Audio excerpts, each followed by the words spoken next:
Hello, everyone out there in Facebook land. Dr. Jack Hinderman here, and I'm here to tell you a story today. It's show and tell day here at Family First. And as we're gearing up for another Perfect Storm seminar coming up here in the next, 3.5 weeks from this, or 3 weeks from this Thursday, I want to tell you a little story about a little 5-year-old girl that we took care of a couple years ago with some sensory issues and how that played out for her and her family. First of all, a little background on what was going on with this little girl. Mom had reported that, she had some issues with shoes and clothing, and there are certain clothes that she just flat out wouldn't wear. In fact, the main scenario here was that she had the exact same pair of pants that she wore every day for like 2 months prior to her coming in. And mom had to do laundry every day just to make sure my camera don't want to stay put, just to make sure that that she could get her dressed without having too much of an issue. So anyway, they show up into the office here, and through the history we find out that boy, what is going on here? Sorry guys, I don't know. I got a new stand, so bear with me here. I'm used to holding it like selfie style. I'll just hold it like that. But anyway, she came in with mom, and in the history we find out that mom started labor super early, like 30 weeks, and so there was a lot of stress going on there, and they were able to hold off for about a few weeks before she was born. But anyway, when she was born, after the delivery itself, she had some issues and required to be in the NICU for an extended stay. And while she was in the NICU for this extended stay, she also she wasn't able to nurse as she wanted to, so she was getting feeding tube formulas and things like that. And anyway, fast forward 5 years down the road, and here we got this little girl who doesn't want to wear any clothes other than her special jogging pants.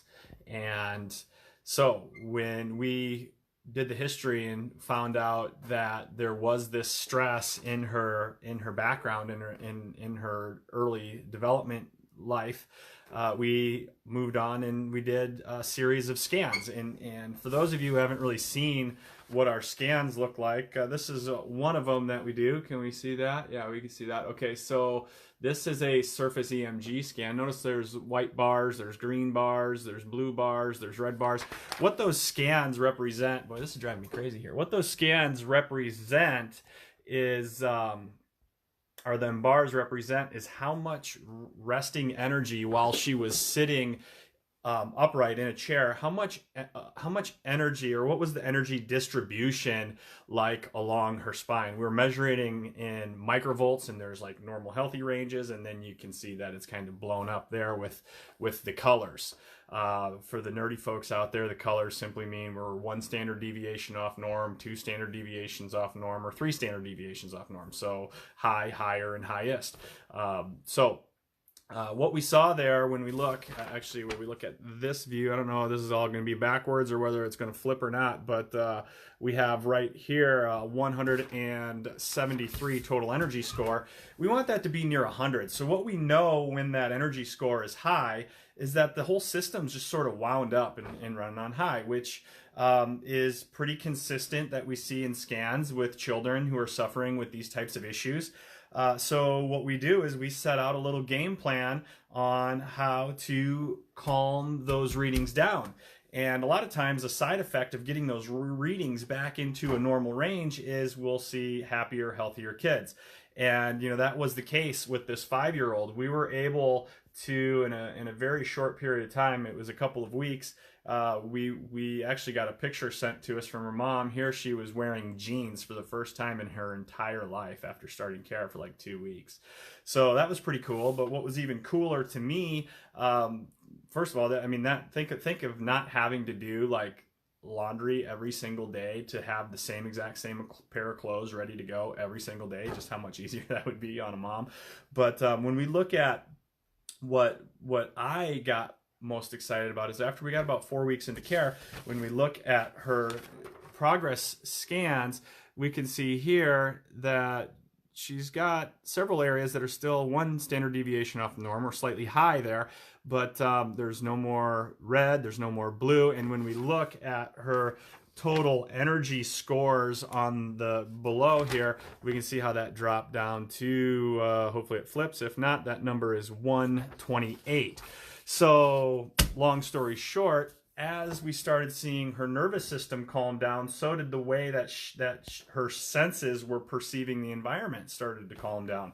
And in the end, what we ended up with was a little girl who was a lot easier to get dressed in the morning and a lot easier to put to bed at night. So that's just one of our show and tell stories.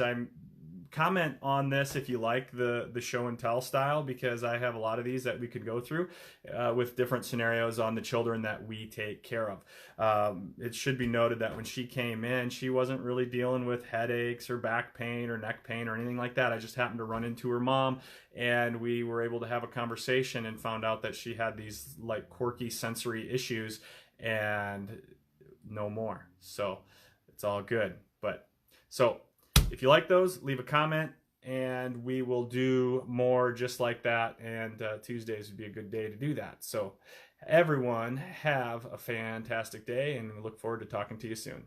Bye.